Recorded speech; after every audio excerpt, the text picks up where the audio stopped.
А это вот уже какой-то катерок.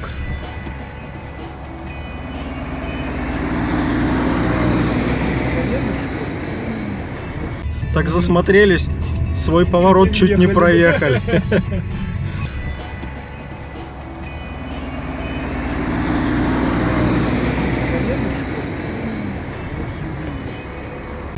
Да, вот это кто-то на яхту заработал себе.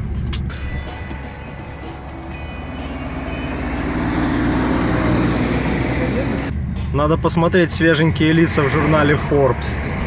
Может, там как раз вот один из первых.